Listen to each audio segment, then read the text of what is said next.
Acclamons le Seigneur et asseyons-nous confortablement dans la présence du Roi des rois, du Seigneur des seigneurs, du Dieu fidèle et grand. Gloire à Jésus. Alléluia. Alléluia. Alléluia. Je disais Alléluia. Que ta présence soit bénie ce matin. Est-ce que vous êtes là? Vous êtes présents? Jésus aussi est présent. Que Dieu bénisse la chorale. Que Dieu vous bénisse pour ces moments forts d'adoration et de louange que nous avons bénéficié à travers votre service. Vous nous avez connectés au trône de Dieu. Que Dieu vous utilise encore puissamment.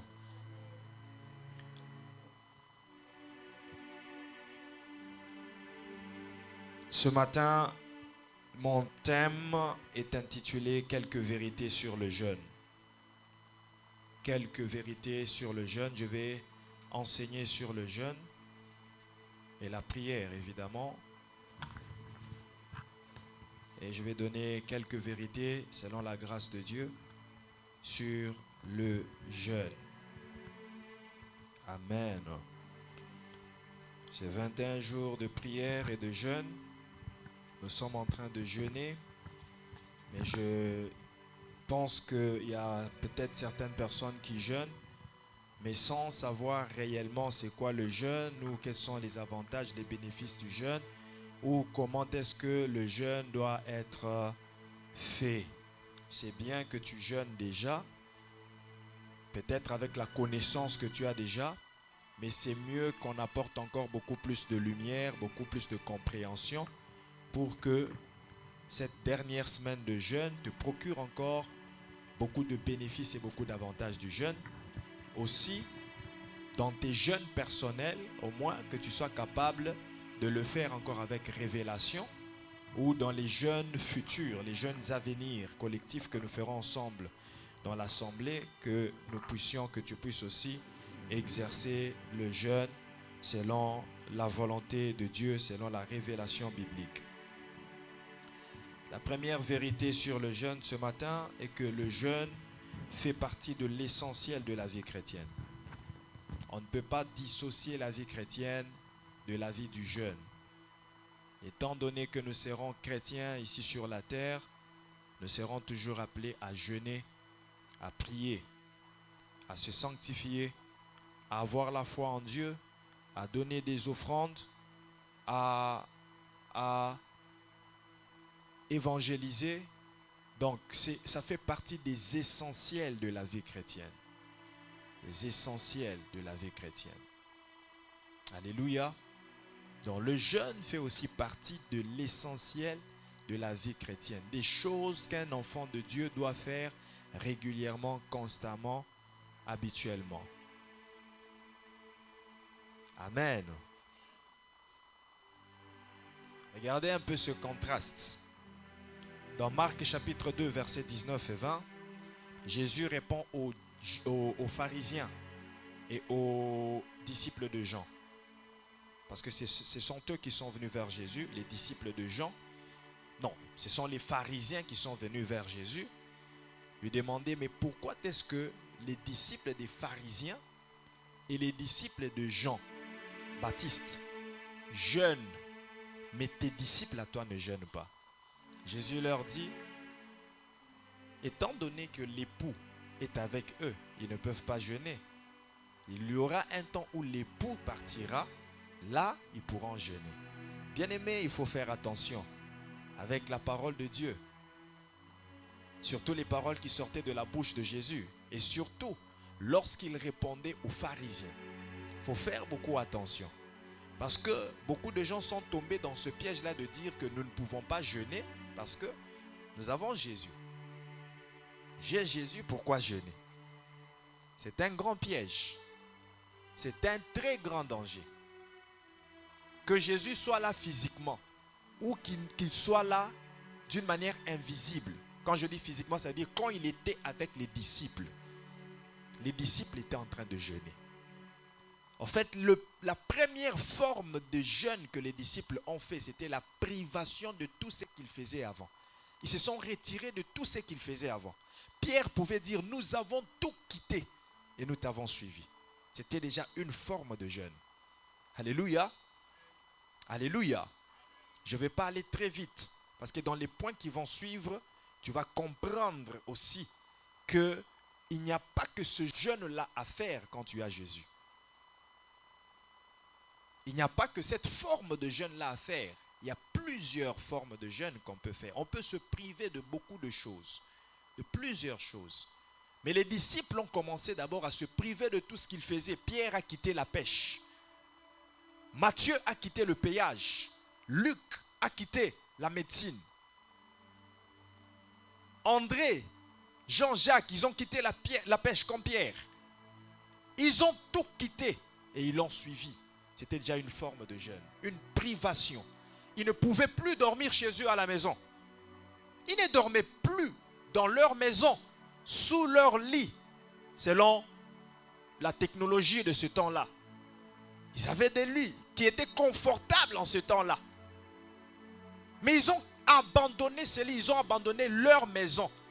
Et ils ont commencé à dormir dans les jardins, comme les jardins de Génézareth.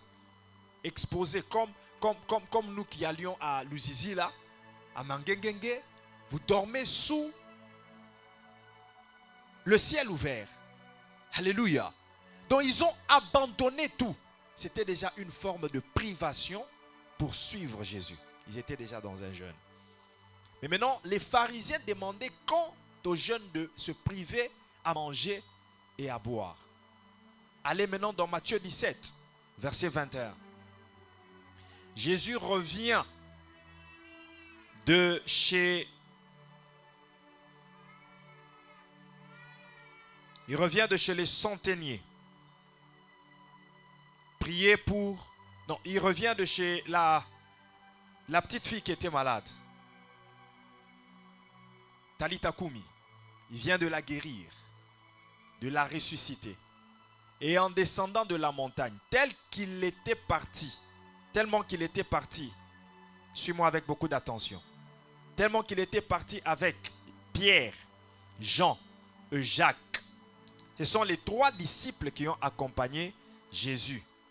Les autres disciples étaient restés. Et pendant qu'ils étaient restés, un homme est venu avec son fils pour demander aux disciples de Jésus de prier pour le fils. Parce que le fils était possédé et manipulé par des esprits impurs qui le jetaient dans le feu et dans l'eau. Une forme d'épilepsie. L'épilepsie est une maladie démoniaque qui requiert la délivrance pour que la personne qui l'a soit délivrée, soit guérie. Elle est souvent associée à la sorcellerie. Mais il y a des fois des gens qui sont épileptiques, mais qui ne sont pas sorciers, mais qui sont juste manipulés par des esprits impurs. Du fait qu'il est déjà épileptique, c'est un signe qu'il y a des œuvres démoniaques et sataniques qui agissent en lui. Il a besoin de délivrance. Et ce fils-là était épileptique. Et la maladie, les esprits le jetaient parfois dans le feu, parfois dans l'eau. Vous remarquez, vous voyez un peu que l'esprit, les démons choisissent l'endroit où jeter cette personne pour achever sa vie. C'est-à-dire dans un milieu où il n'y a pas de feu et d'eau, il ne va pas faire sa crise d'épilepsie.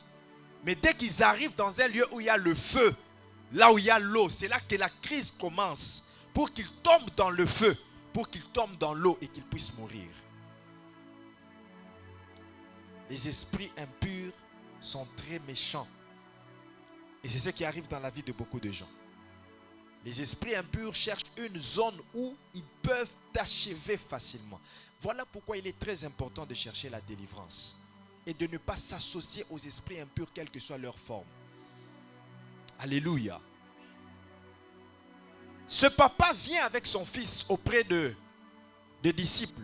Mais les disciples n'arrivent pas à chasser l'esprit impur.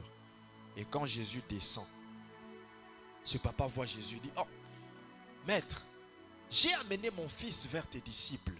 pour qu'il délivre mon fils, parce que les esprits le chassent dans le feu et dans l'eau, mais ils n'ont pas pu délivrer.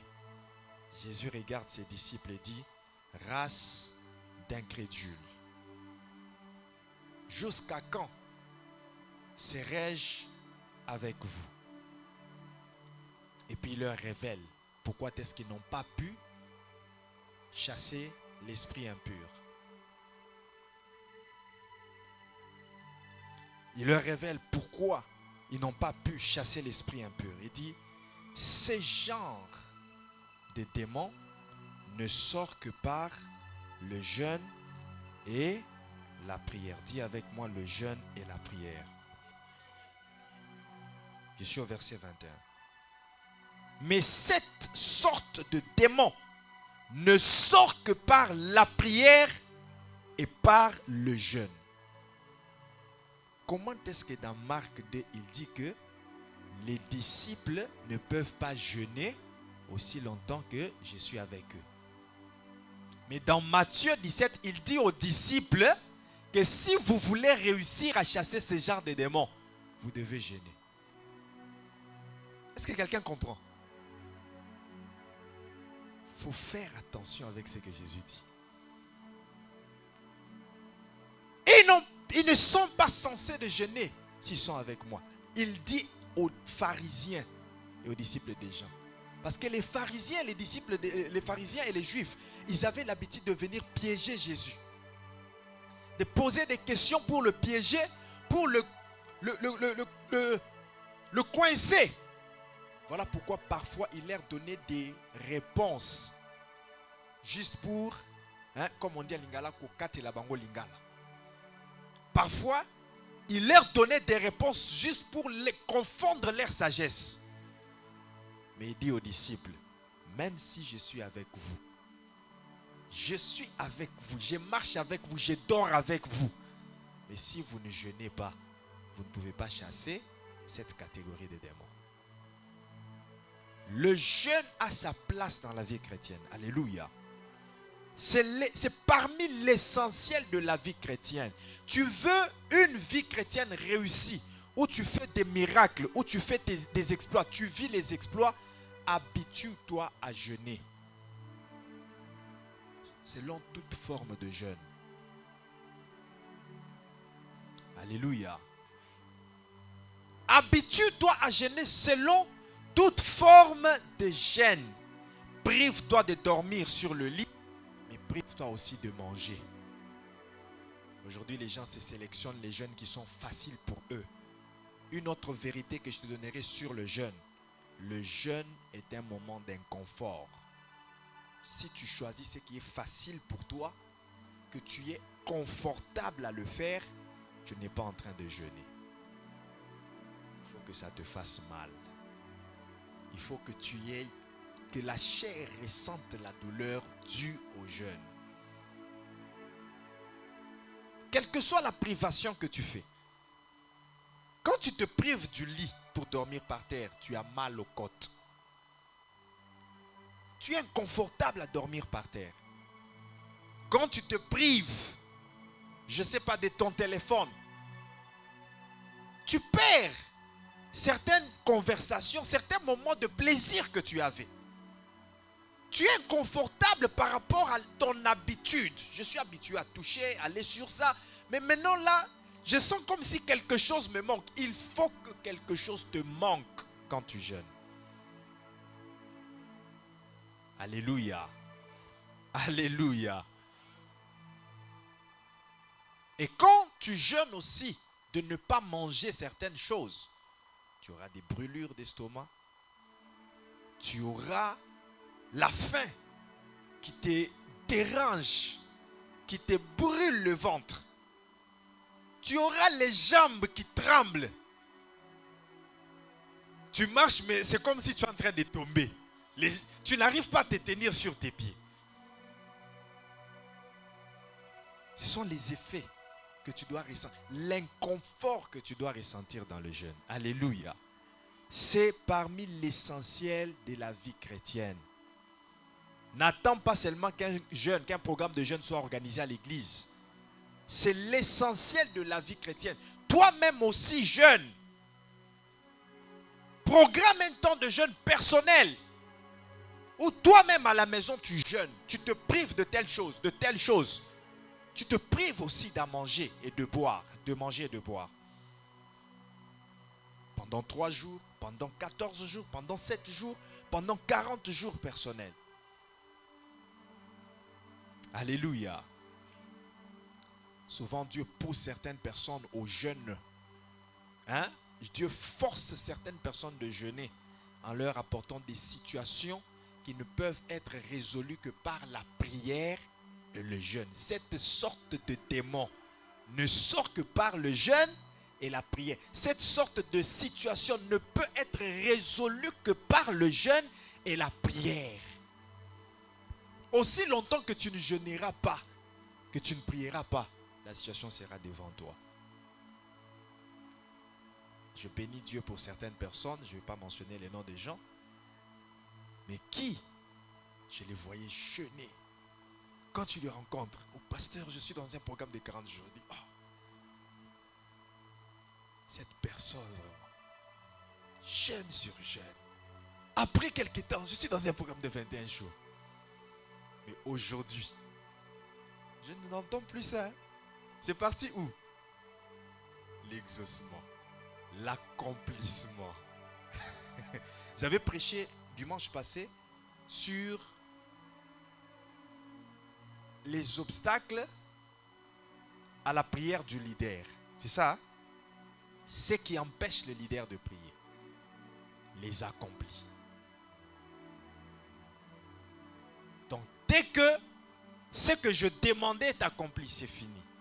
J'oublie les jeûnes. J'oublie les 21 jours. J'oublie les 40 jours. Parce que ce que je cherchais est déjà là. Mais est-ce que tu as l'onction à la dimension que tu dois l'avoir? Est-ce que tu as la bénédiction à la dimension que tu dois l'avoir? Jeûne aussi pour l'onction. Organise les 40 jours.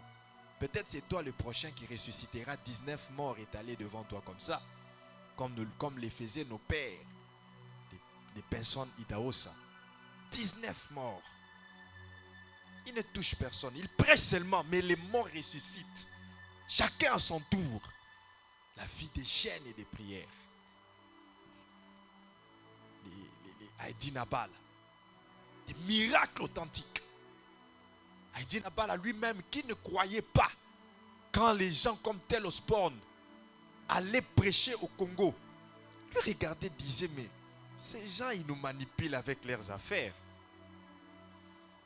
Il venait dans les réunions, il voyait comment ils prêchaient, il disait, il entendait, oh, les aveugles ont vu. Ces gens sont, ce sont leurs,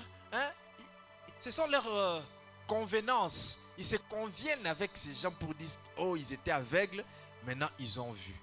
Maintenant, c'est que moi, j'ai fait. C'était un doute sceptique, mais qui lui a amené à la foi.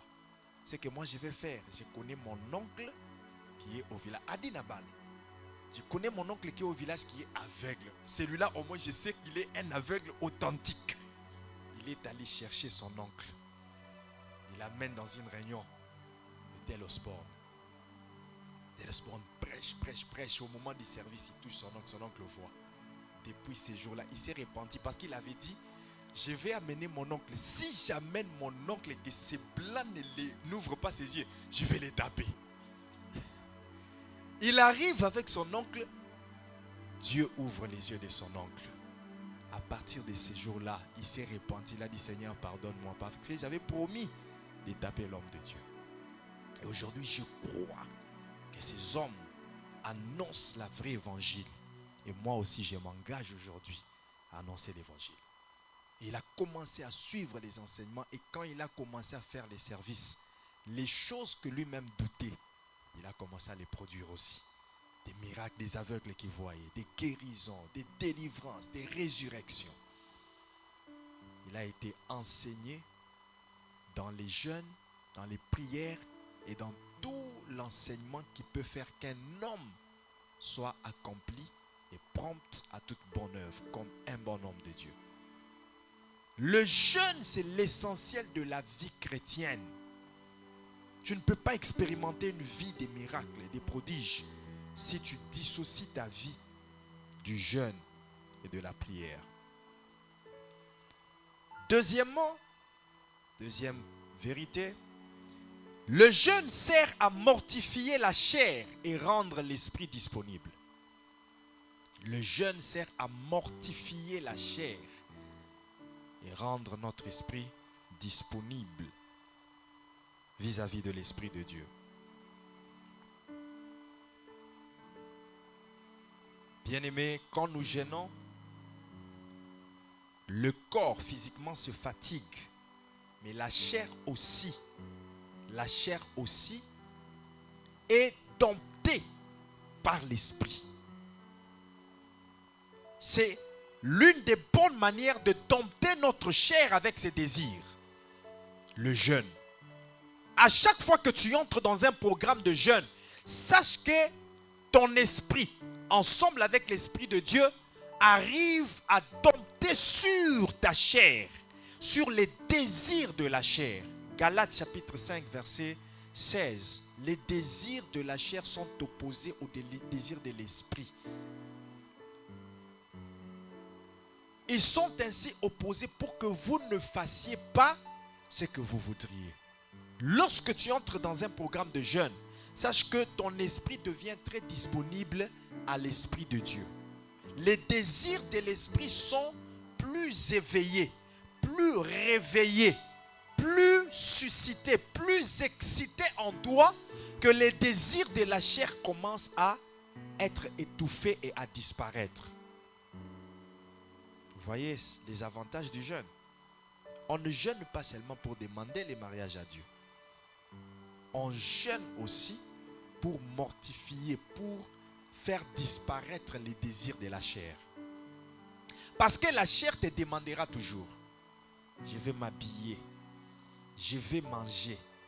Achète-moi un smoothie, banane fraise, et tu lui donnes. Achète-moi un splash strawberry, et tu lui donnes. Achète-moi un milkshake strawberry, et tu lui donnes. Il y a des gens qui sont spécialistes des milkshakes ici. Achète-moi les frites avec les quoi? Les spécialistes de McDo.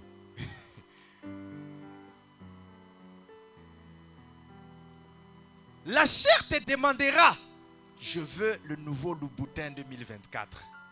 Tu lui donnes le Louboutin. Je veux la BMW M3. Tu lui donnes la BMW M3. La chair aura toujours des désirs. Je veux un iPhone. On est déjà à bientôt 15.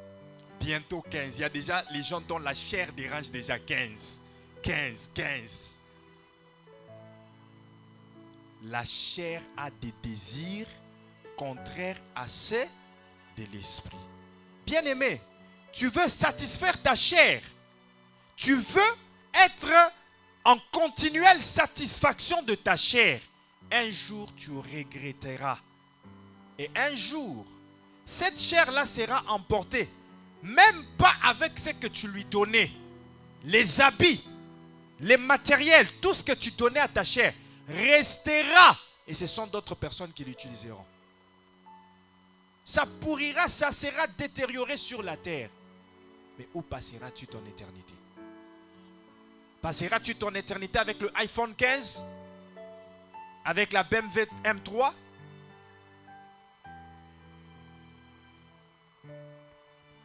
Avec la Kia Telluride?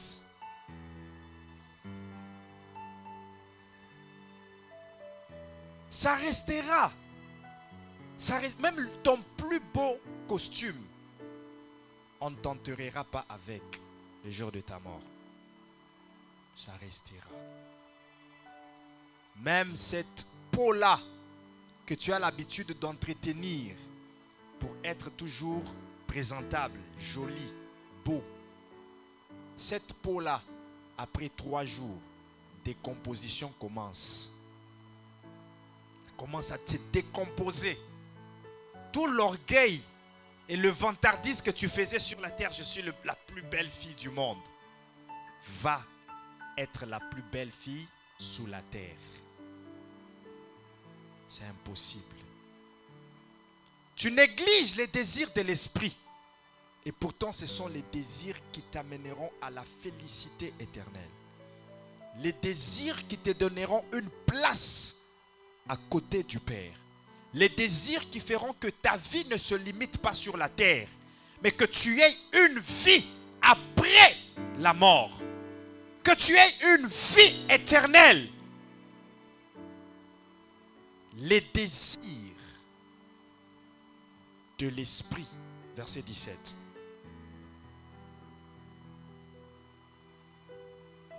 Les désirs de l'esprit sont contraires aux désirs de la chair.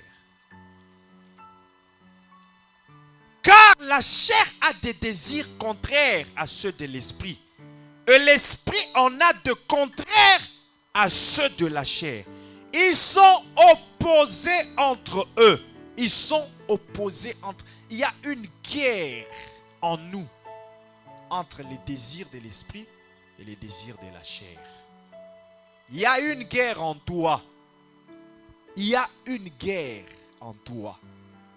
Mais pour que tu puisses vaincre cette guerre-là, tu dois être un habitué de jeûne. Parce que le jeûne permet de mortifier la chair. Déjà que tu prives à cette chair-là la nourriture, elle se fâche contre toi le premier jour. Le deuxième jour, elle est en train de se battre avec toi. Mais tu ne sens pas que je suis fatigué. Donne-moi au moins quelque chose. Appelle le pasteur. Dis au pasteur, est-ce qu'on peut manger les plantains? Pasteur, est-ce que... Ça, c'est les désirs de la chair qui sont en train de se battre avec les désirs de l'esprit. La chair est en train de réclamer. Je ne me sens pas confortable. Est-ce qu'au moins je peux manger ça? La chair réclame. Alléluia. Bien-aimé dans le Seigneur, jeûner, ce n'est pas facile. Jeûner, c'est un temps, c'est un moment d'inconfort. Ça demande les gens qui aiment, qui comprennent que c'est l'essentiel de la vie chrétienne et qui comprennent que le jeûne me permet de tenir mon corps en bride. De torturer mon corps. Moi, j'aime le dire comme ça. Paul dit, je traite durement. Aujourd'hui, tu es dans l'esprit. Je traite durement mon corps. Moi, j'ai dit, je torture mon corps. Je mortifie mon corps. Dès que j'ai commencé ce jeûne, ma chair a commencé des réclamations. J'ai eu l'amplification des troubles digestifs comme je ne les ai jamais auparavant. L'organisme a changé complètement. Mais je me rappelle, à travers ma femme, le Saint-Esprit m'a parlé. Avant qu'on ne commence le jeûne, il a commencé à me donner certaines pistes. J'ai pris ça en considération sans lui dire cela. Et puis, on se retrouve un jour avec elle chez le pasteur Christian Chinkulu, chez eux à la maison. Pendant qu'on était là, la même chose qu'elle a dit, le pasteur le dit aussi. Et j'ai aussi pris ça en considération. J'avais compris que Dieu me préparait déjà à vivre ce jeûne d'une certaine manière et en donnant déjà des pistes de solutions par rapport à ce problème. Et quand j'ai commencé à jeûner, ma chair me dit, tu ne vois pas que ça ne tient pas. J'ai dit, je vais continuer à jeûner. Je vais continuer. Déjà, habituellement, je suis en régularité de jeûne. Habituellement, déjà, d'une manière quotidienne, je suis déjà en régularité de jeûne. Maintenant, je veux suivre les modalités de ce jeûne. La chair se fâche encore et commence à se troubler. J'ai dit non. Le diable est un menteur. Je vais jeûner. C'est un moment d'inconfort. Tu sens que tu n'es plus ce que tu étais. Tu n'es pas dans la zone de confort. mais tu dois jeûner. Alléluia. Tu dois jeûner. Le jeûne permet de mortifier le corps. Et je vous dis, pendant ces temps de jeûne, c'est vrai que je vois.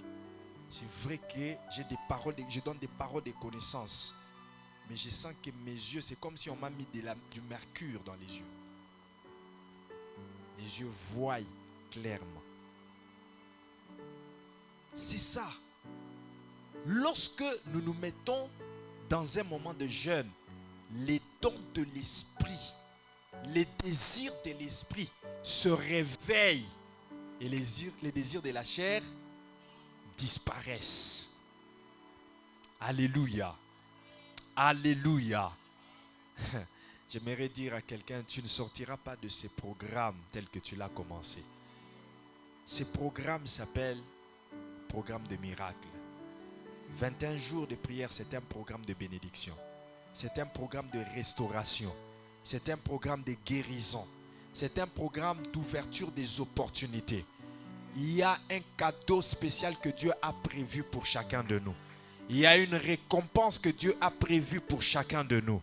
Je n'ai pas entendu cet amen-là. Mortification de la chair. Les désirs de la chair tombent et les désirs de l'esprit. Ésaïe chapitre 58.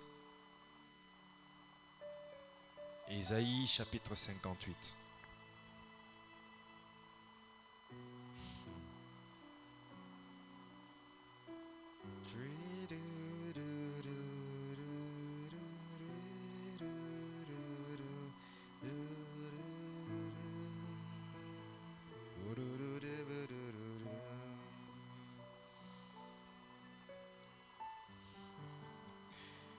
À partir du verset 1, tu n'as pas toujours retrouvé l'orgue là.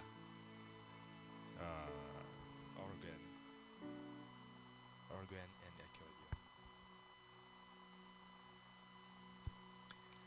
Crie à plein gosier, ne te retiens pas, élève ta voix comme une trompette et annonce à mon peuple ses iniquités, à la maison de Jacob ses péchés.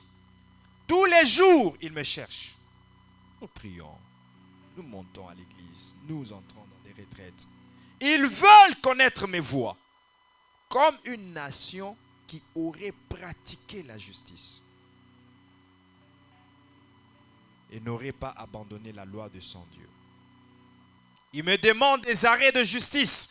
Ils désirent l'approche de Dieu. Que nous sert de jeûner si tu ne vois pas? De mortifier notre âme si tu n'y as point égard. Le jeûne, c'est la mortification de l'âme, de la mortification de la chair. L'âme, c'est le centre des intérêts, des sentiments de l'homme. C'est là que tous les désirs de la chair se retrouvent, dans l'âme. Et ici, on nous dit, que nous sert-il de jeûner? Que nous sert-il de mortifier l'âme? Le jeûne, c'est la mortification de l'âme. Alléluia. Voici le jour de votre jeûne. Vous vous livrez à vos penchants. Vous vous livrez à vos penchants. Ça veut dire, vous vous livrez à ce qui vous convient à vous. Vous préférez ce qui vous est confortable. Vous vous livrez à vos... Vous penchez à ce que vous voulez. Vous vous livrez à vos penchants. Le jour du jeûne. Le jour du jeûne, vous continuez à faire, à satisfaire les désirs de votre chair. Vous vous livrez à vos penchants.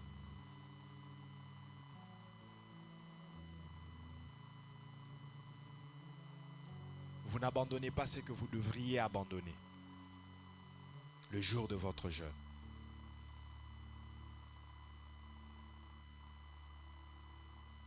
Et vous traitez durement tous vos mercenaires. Vous continuez à avoir le sale langage, les regards hautains,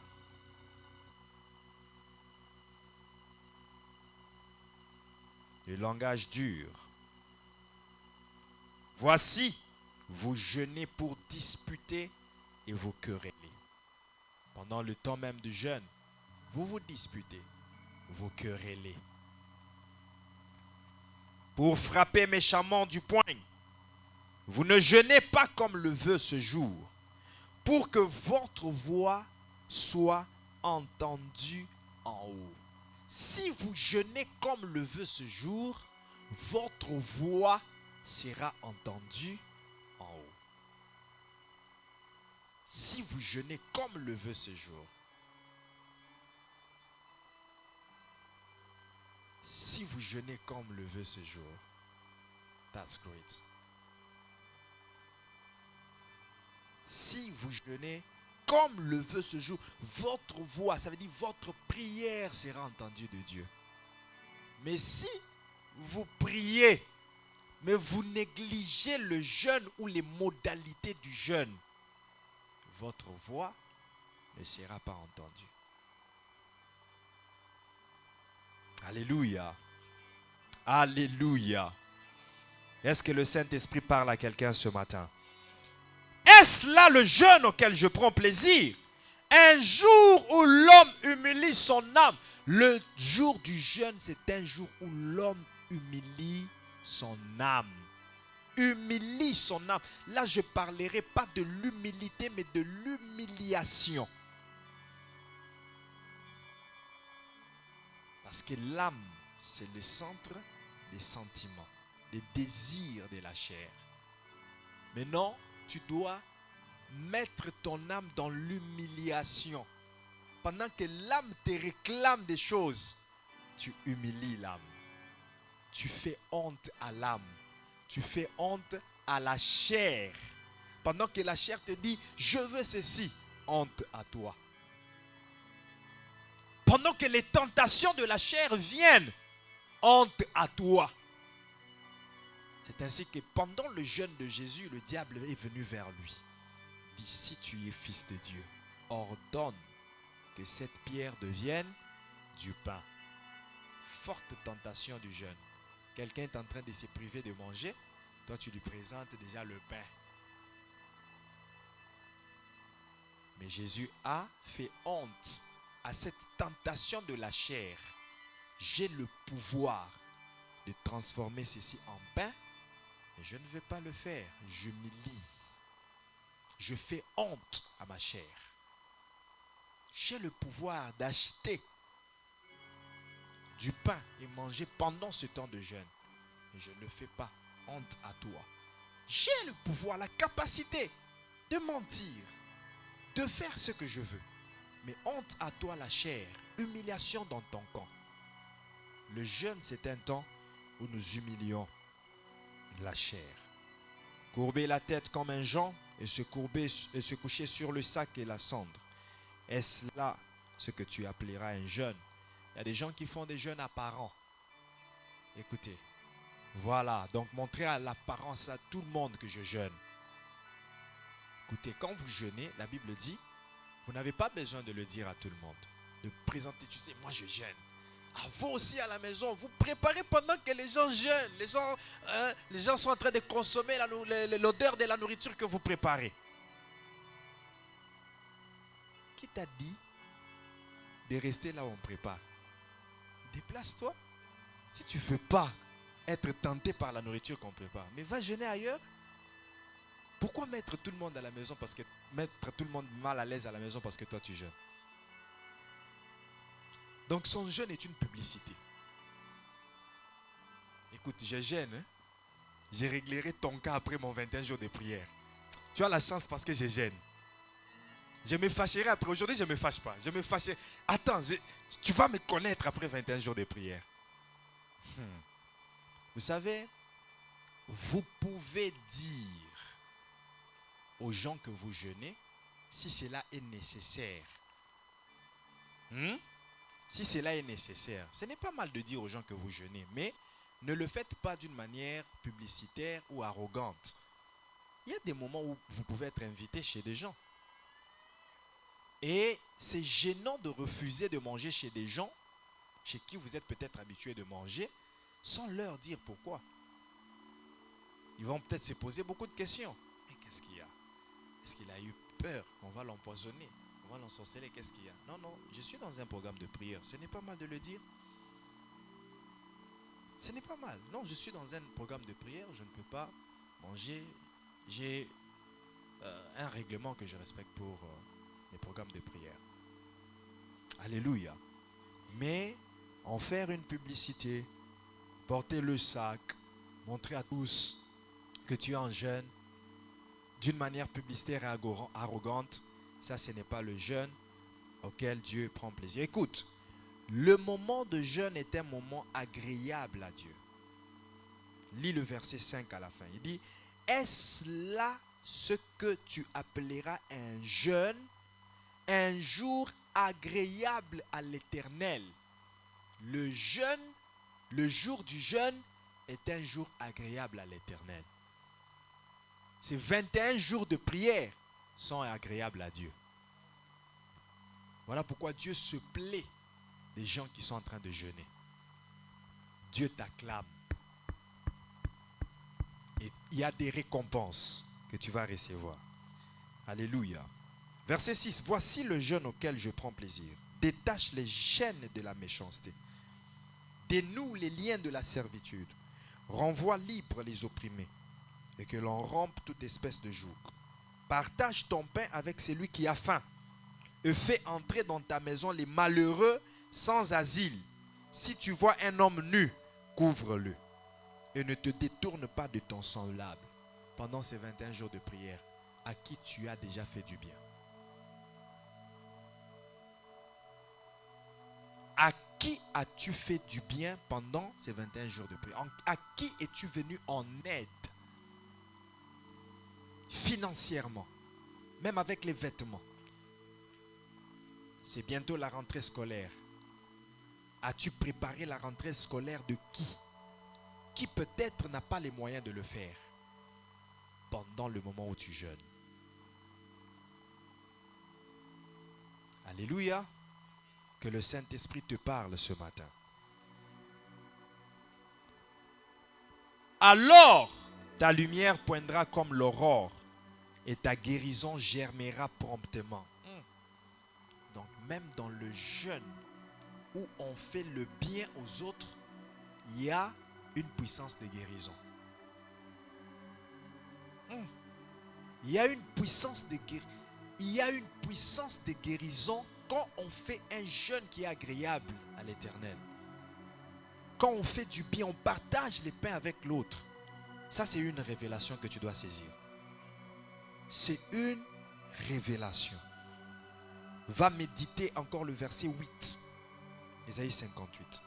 Et la gloire de l'Éternel t'accompagnera. Alléluia.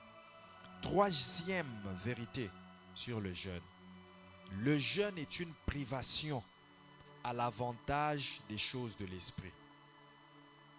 Le jeûne est une privation à l'avantage des choses de l'esprit. C'est-à-dire, je me prive pas pour mon avantage à moi, mais pour l'avantage de l'esprit.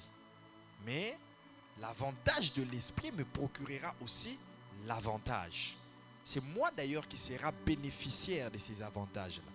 Donc je me prive pour l'avantage des choses de l'esprit. L'avantage des choses de l'esprit. Colossiens chapitre 3 verset 1. Colossiens 3 verset 1.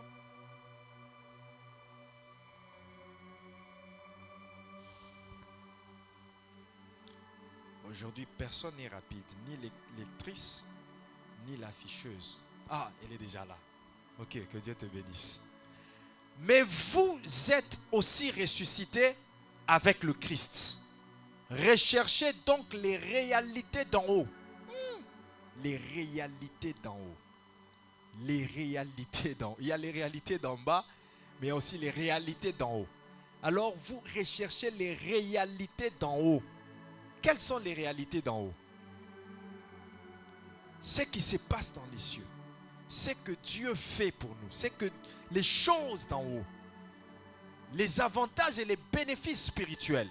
Recherchez donc les réalités d'en haut, là où se trouve le Christ qui siège à la droite du Père, de Dieu. Louis II.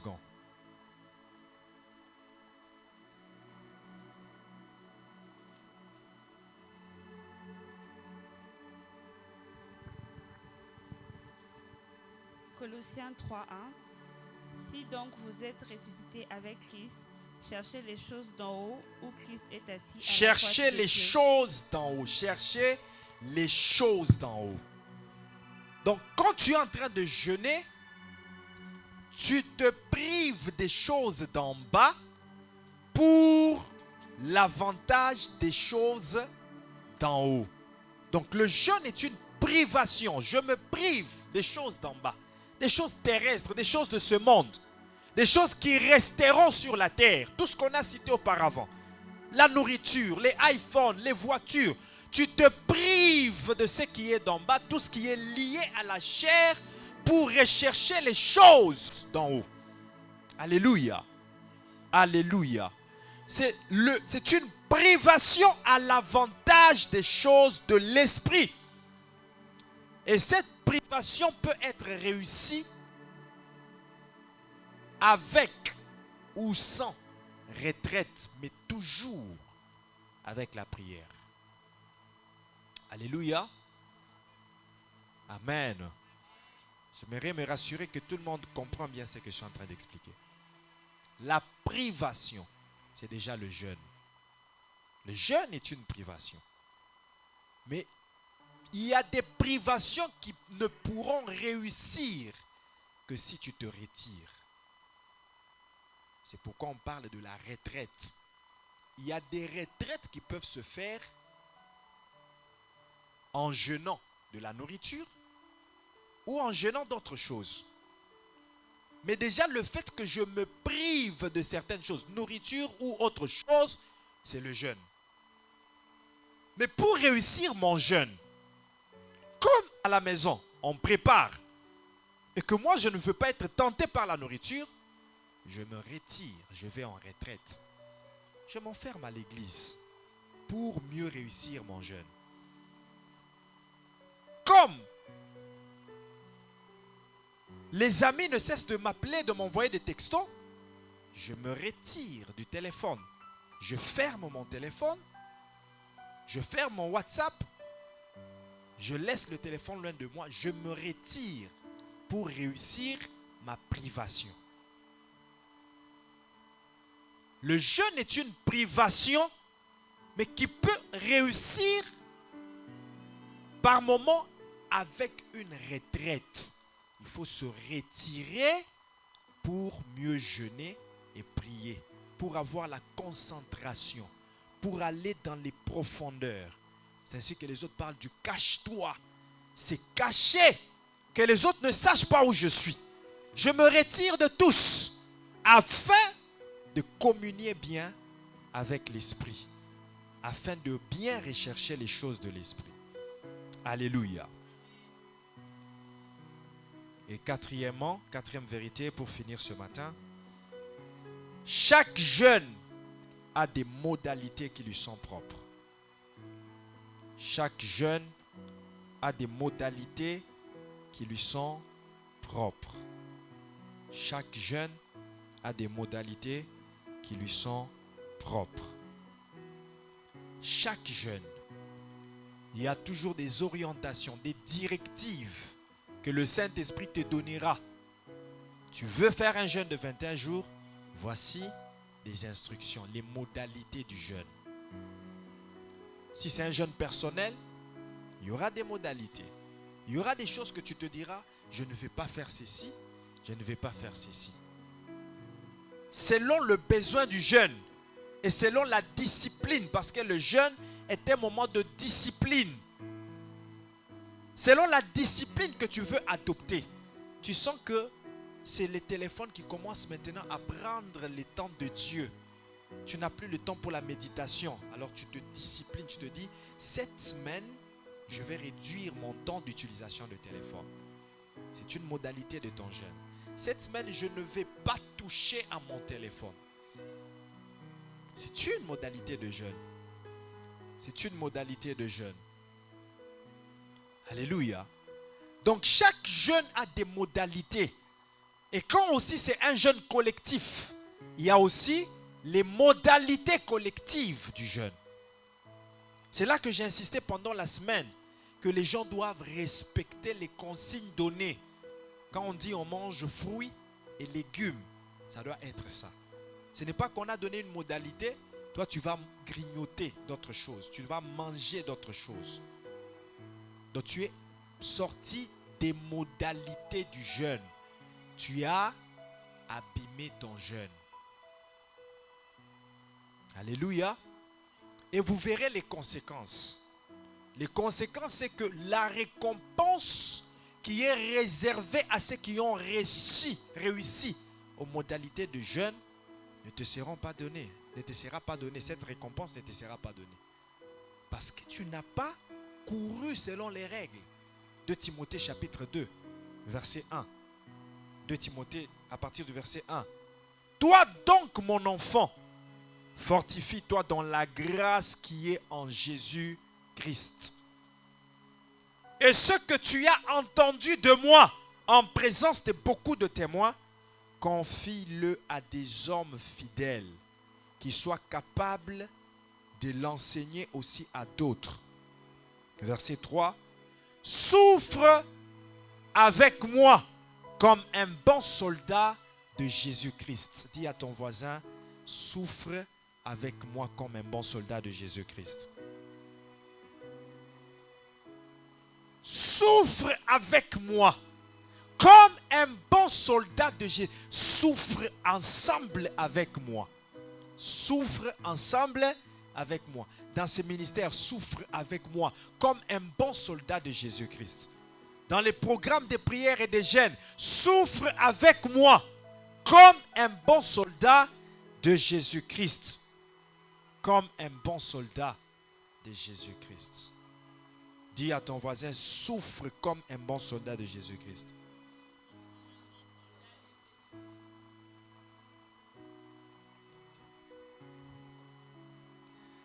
Quatre, il n'est pas de soldat qui s'embarrasse des affaires de la vie s'il veut plaire à celui qui l'a enrôlé.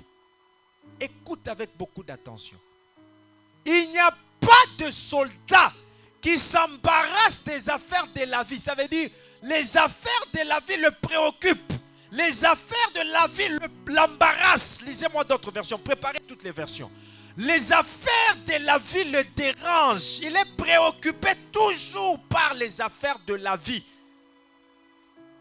Il ne pourra pas plaire à celui qui l'a enrôlé dans l'armée. Alléluia. C'est Paul qui parle à Timothée. Il prend l'image de ce qui s'est fait dans l'armée. Il le montre maintenant à Timothée pour dire le royaume dans lequel nous sommes est une armée. Voilà pourquoi on appelle Dieu l'Éternel, Dieu des armées. Et nous qui sommes enrôlés à le servir, à marcher avec lui, nous sommes des soldats.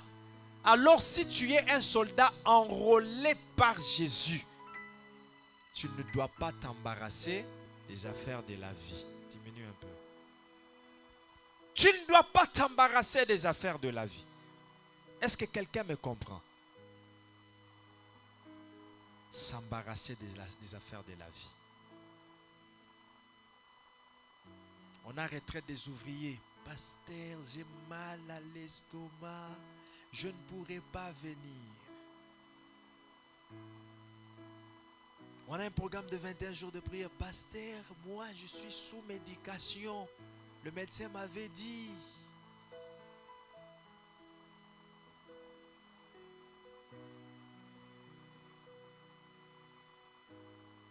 Pasteur, ça fait depuis 6 mois que mes jambes ne tiennent pas sur soi. Mais comment tu fais pour marcher? Depuis tout ce temps-là, tu ne m'as jamais dit ça. Hein? Mais depuis le programme de prière, toutes les excuses commencent à se soulever. S'embarrasser des affaires de la vie. Un bon soldat qui veut plaire à celui qui l'a enrôlé ne doit pas ça. Il n'est pas des soldats qui s'embarrassent des affaires de la vie. Écoutez, je vais vous révéler une chose. Vous voulez bien servir Dieu, oubliez toutes les excuses possibles qui peuvent se présenter devant vous. Qu'il n'y ait pas d'excuses pour servir. Je vous dis, vous voulez faire un service d'impact, être un bon serviteur, fidèle et bon serviteur. Servir Dieu avec impact, tenir dans les ministères. Oubliez les excuses. Que vous soyez malade ou pas, dites-vous que la priorité c'est servir Dieu. Le Dieu qui vous a appelé va vous guérir de cette maladie. Qu'il y ait des problèmes dans ta famille, même dans ton foyer ou pas, sers Dieu comme si de rien n'était. Et puis quand tu auras servi, va régler tes affaires. Va les régler pour qu'ils ne t'empêchent pas de servir Dieu. Mais ne présente pas à Dieu tes affaires comme une excuse pour ne pas le servir. Tu n'es pas un bon soldat. Tu n'es pas un bon soldat. Pasteur, j'ai remarqué que j'étais au service des annonces les dimanches. Je me sens très mal, je ne pourrais pas venir à l'église. Je te regarde, je dis, il n'a pas encore compris le service. Pitié pour lui. Pasteur, je ne pourrais pas modérer. Je sens les brûlures d'estomac. Il n'a pas encore compris le service. Bien-aimés, laissez que je vous dise ces choses. Ce sont les choses que peut-être dans beaucoup d'églises, on ne les dit pas. Mais je rends grâce à Dieu pour l'homme qu'il avait placé devant moi et qui m'a coaché et formé. Il n'y avait pas de consommation d'excuses. Pas de consommation d'excuses. Quand il faut servir, il faut servir. Lui connaît. Quand il faut servir, il faut servir. Pas d'excuses. Les excuses, on les réglera après. Mais d'abord, c'est le service. Dès que tu y as cette mentalité-là, dès que tu y as cette discipline-là, c'est fini. Tu es bien parti dans le service. Partout où tu iras, avec ou sans ton pasteur, tu tiendras un très bon ministère parce que tu sais ce que tu dois faire.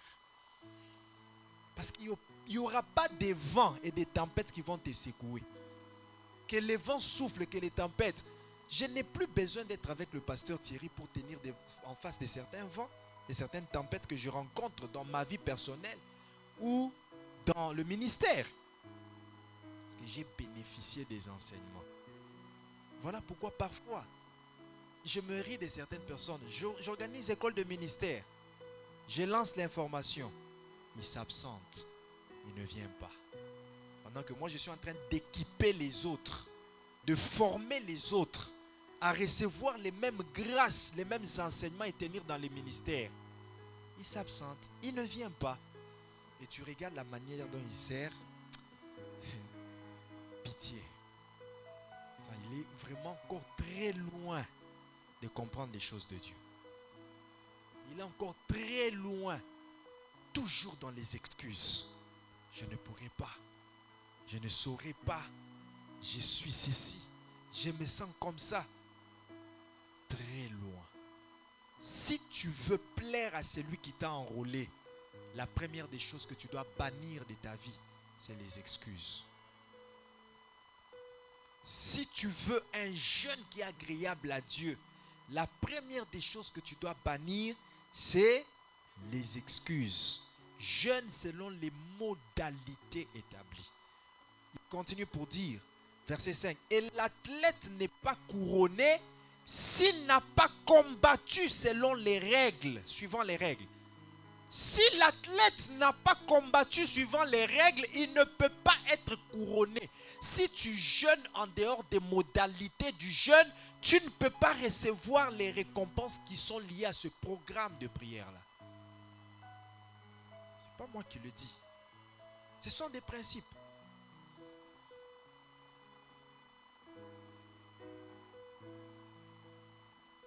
Ce sont les principes.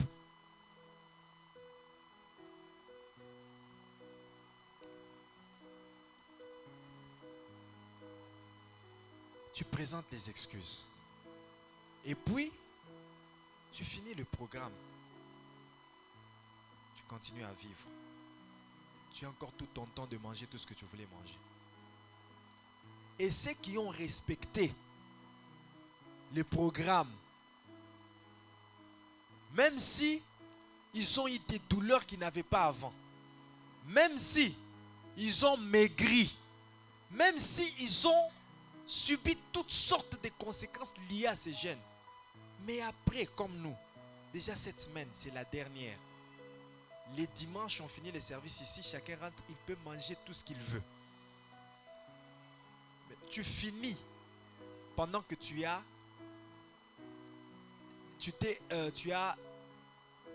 n'as pas respecté les modalités. Et tu manques certaines récompenses. Et ceux qui ont respecté et qui sont couronnés parce qu'ils ont combattu selon les règles, qu'est-ce qui est mieux à faire? Qu'est-ce qui est le bon choix? Ta chair t'a menti. Le diable t'a menti pour te dire que tu ne tiendras pas. C'est ce que le diable fait. Il te présente les difficultés. Tu ne sauras pas. Écoute, c'est difficile. Tu as mal. Tout. Parce qu'il sait qu'il y a une récompense et il ne veut pas que tu reçoives cette récompense-là. L'athlète ne peut pas être couronné s'il ne combat pas suivant les règles. Et ce n'est pas à l'athlète d'établir les règles du combat. Lui vient respecter les règles établies. Il y a des gens qui se font eux-mêmes leur modalité de jeûne dans un programme qui est inspiré par le Saint-Esprit, que le Saint-Esprit a donné les modalités. Lui se crée ses propres modalités. Oh, même si je mange ça, mais je ne touche pas mon téléphone. C'est un jeûne. Tu as fait tes règles à toi. Bien-aimé dans le Seigneur, je te le dis, tu ne peux pas être béni par ce programme-là. Tu ne peux pas être béni par ce programme-là. L'athlète ne peut pas être couronné s'il ne combat pas suivant les règles. Quand tu entres dans un terrain de boxe, ce n'est pas toi qui établis les règles du combat. Les règles sont établies par la fédération. Alléluia. Et c'est à toi, athlète, de respecter les règles de la fédération. Il faut que je vous dise ces choses. Parce que la chrétienté d'aujourd'hui s'habitue avec Dieu. S'accoutume avec les choses de Dieu. Les caprices devant Dieu, oh non. Dieu est Dieu de miséricorde. Je le disais pendant la semaine de prière. Dieu est Dieu de miséricorde. Il est aussi un Dieu des principes. C'est un Dieu des principes. Corée, Dathan et Abiram, ils ont voulu se créer leurs propres règles par rapport aux règles établies par Dieu à travers Moïse. Oh, est-ce que c'est seulement à Moïse que Dieu doit parler? Oh, même si je gêne comme ça, non, ce n'est pas le pasteur. Dieu, c'est Dieu qui voit, c'est Dieu qui... Ah, aujourd'hui c'est Dieu qui voit, ce n'est plus moi. Donc tu oublies maintenant le Dieu qui m'a établi. Ah, c'est ça l'erreur dans laquelle le diable amène beaucoup de gens. Le diable amène les gens dans l'erreur. Dieu, tu ne le vois pas. Mais tu peux le voir à travers l'homme qu'il a établi. Et entendre sa voix, c'est entendre la voix de Dieu. Respecter les principes et les modalités qu'il dit, c'est respecter les principes et les modalités de Dieu. Quelqu'un parmi vous craint-il l'Éternel, qu'il écoute la voix de son serviteur. C'est la clé de la bénédiction, l'obéissance. Aman, tu veux être guéri? Oui, je veux être guéri. Jette-toi 7 fois dans le Jourdain. Oh mais comment ça? Quel Jourdain? Cette eau-là? Chez moi, j'ai des piscines. De la Syrie, d'où nous venons, moi un chef comme ça. Est-ce que tu sais quel genre d'eau il y a chez nous? Des fleuves de la Syrie, de la piscine qu'on a chez nous. Et moi, je vais me jeter ici. J'ai déjà parlé. J'ai dit, jette-toi 7 fois. Tu me boudes. Tu refuses d'accepter, de respecter, d'obéir. Qu'est-ce que moi j'ai à voir avec? C'est toi-même qui te bloque de ta bénédiction. Et aussi longtemps qu'il ne s'est pas jeté, il avait la lèpre sur lui. Mais quand il a obéi à la voix et qu'il s'est jeté 7 fois dans l'eau, c'est là qu'il a aussi été guéri. Roi, prends l'arc et prends les flèches. Tire sur ta fenêtre en la direction de la ville. Autant de fois que tu pourras. Le roi prend l'arc et tire 3 fois. Il dit, oh, je t'avais dit de tirer autant de fois. Mais comme tu as tiré 3 fois, tu auras seulement la victoire 3 fois. Marie dit aux disciples, faites ce qu'il vous dira. Faites ce qu'il vous dira. Ma voix peut être plus petite devant toi. Symboliser rien du tout devant toi. Quand je te parle, quand je te donne des instructions, peut-être je les donne avec beaucoup de simplicité, d'effacement possible. Et tu peux négliger cela, dire, les pasteurs parlent seulement pour parler. Mais sache que dans la petite voix qui t'instruit, qui te recommande, se cache la bénédiction. L'obéissance à cette petite voix que je dis pour te recommander des choses, cette obéissance te procurera la bénédiction. Transfiguration, vous devez être un peuple béni. Mais appliquez-vous à obéir ce que l'homme de Dieu vous recommande. Marchez avec l'homme de Dieu. Marchez sur ses pas, dans la vision que Dieu lui montre. Alléluia. S'ouvre avec moi comme un bon soldat de Jésus-Christ. Annette, souffre avec moi comme un bon soldat de Jésus-Christ. La première des choses que tu dois éliminer, ce sont les excuses. Il y a des gens dont les ministères et les charismes doivent exploser. Mais c'est seulement les excuses. Le manque de disponibilité. Alléluia. Alléluia. Je le disais hier. Moi, je sais ce que je suis. Je sais ce que j'ai en moi. Je sais encore où est-ce que Dieu va m'amener. Je fais cette œuvre avec beaucoup de considération, d'empressement, de volonté. Je me donne totalement à Dieu dans cette œuvre. Il y a même certaines choses que je suis appelé à ne pas faire.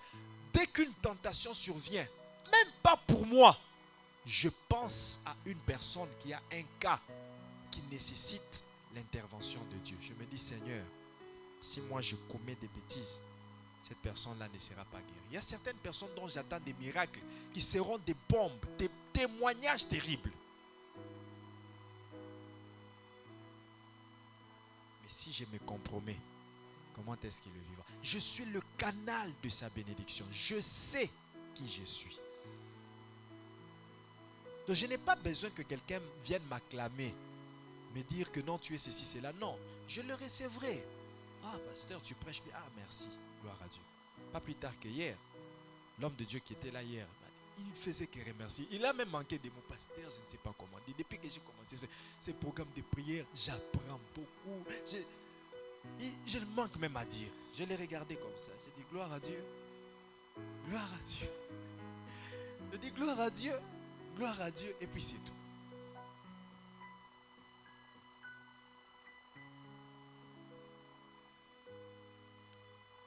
je sais que j'ai un dépôt que je peux transférer pour que les ministères de certains puissent exploser, les charismes puissent exploser.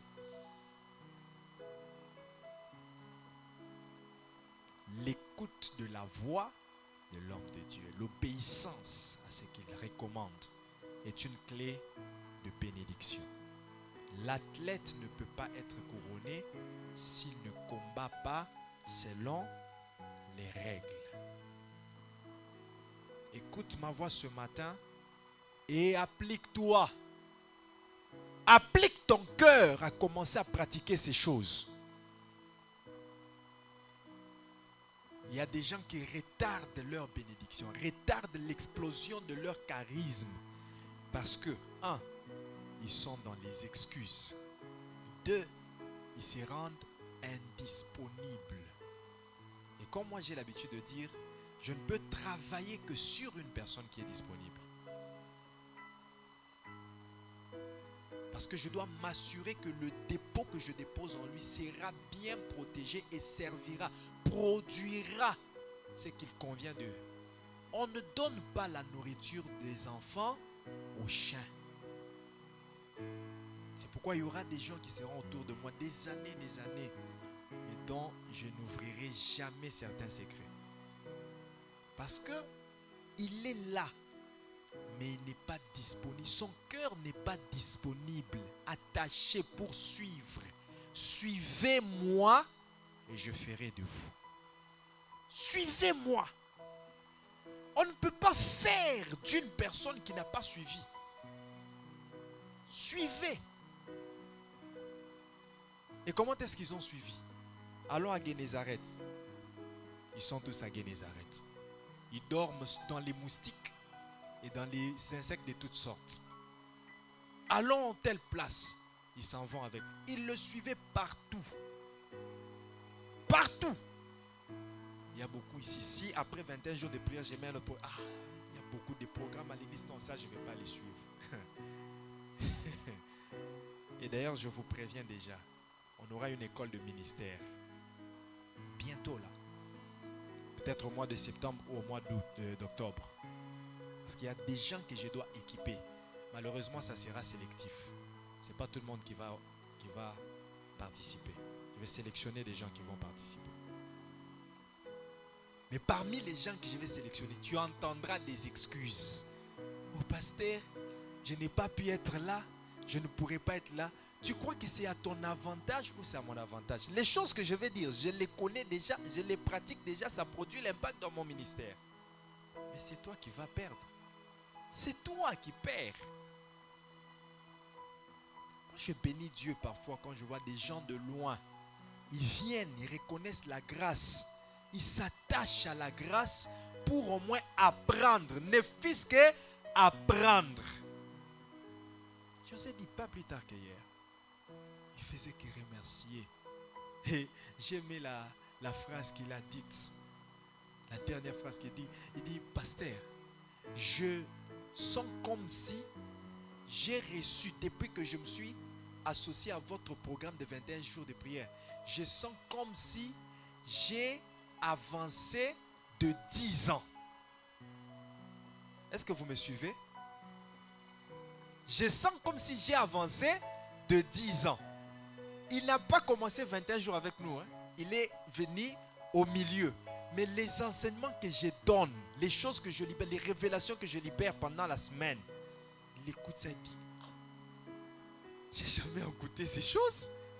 J'ai jamais reçu ces choses. Alléluia. Il y a un dépôt, un bagage dont tu as besoin pour l'explosion de ton ministère, de ton charisme. Alléluia. Nous n'avons pas besoin de crier pour ça. Moi, je n'ai pas besoin de crier pour ça. Je n'ai pas besoin de crier, d'en faire la publicité. Mais tout ce que je veux, c'est inculquer à quelqu'un que le fait de suivre te prédispose, te garantit la réception de ce que tu dois recevoir. Le fait de courir selon les règles, combattre selon les règlements, te permet de recevoir la récompense récompense. Verset 6, il faut que le laboureur travaille avant de recueillir les fruits. Si tu n'as pas travaillé, si tu n'as pas labouré, tu ne peux pas recueillir les fruits. Dieu bénis-moi, Dieu exauce-moi. Est-ce que tu as jeûné? Le programme est intitulé 21 jours de jeûne et de prière. Et le thème a été inspiré le premier jour de saison de gloire lorsque le pasteur Alain était en train de prêcher. C'est là que l'inspiration du thème est venue, de ces 21 jours de prière. Priez jusqu'à ce que Dieu se fatigue de vous. Mais il y a des gens qui sont déjà fatigués de Dieu. On n'a pas même fini 21 jours de prière. Il est déjà fatigué. Fatigué de Dieu, fatigué de jeûner, fatigué de prier.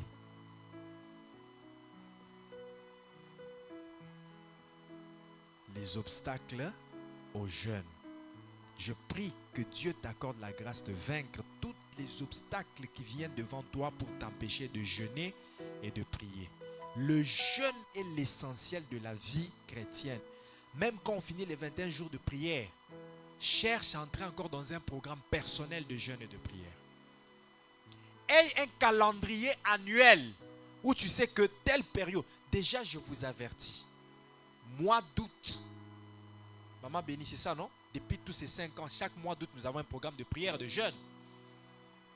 Donc ça, mets-les déjà dans ton calendrier. Année prochaine, mois d'août, jeûne et prière. Ce n'est pas l'année prochaine, ça sera 21 jours, ça sera 40 jours, mais sache qu'il y aura un programme de jeûne et de prière. En dehors du mois d'août, trace aussi un calendrier. Moi, mon programme annuel de jeûne, au mois de mars, pendant la période de Pâques, je fais un jeûne personnel. À la fin de l'année, avant de finir l'année, je fais un jeûne personnel. Et au mois d'août, c'est un jeûne collectif pour toute l'église. À moins qu'il y ait encore d'autres orientations de 2 jours, de 3 jours, où je peux encore me retirer faire le jeûne. Aie un calendrier, tu sais que ça c'est mon programme. À moins que le Saint-Esprit t'inspire encore un autre programme. Et tu ne peux pas commencer un mois le finir. Commencer une année le finir sans un programme personnel de jeûne. Donc toi tu ne fais que venir à l'église prier. Si aussi on n'annonce pas des programmes de jeûne à l'église, tu ne jeûneras pas aussi. Où est ta vie personnelle, ta relation personnelle avec Dieu? Alléluia. Alléluia. Alléluia.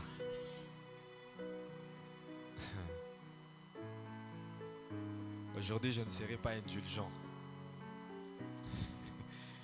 Je ne serai pas indulgent. Quelqu'un veut que je lui console dans son cœur pour dire, pasteur, tu as déjà dit que on n'aura pas de récompenses, nous qui n'avons pas jeûné, nous qui n'avons pas respecté le jeûne.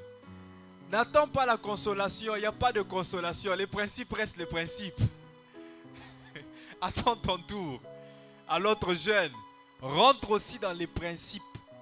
Respecte aussi les modalités. Tu recevras la récompense de ce jeûne-là. Alléluia. Alléluia. Est-ce que nous pouvons nous tenir debout? Nous allons prier.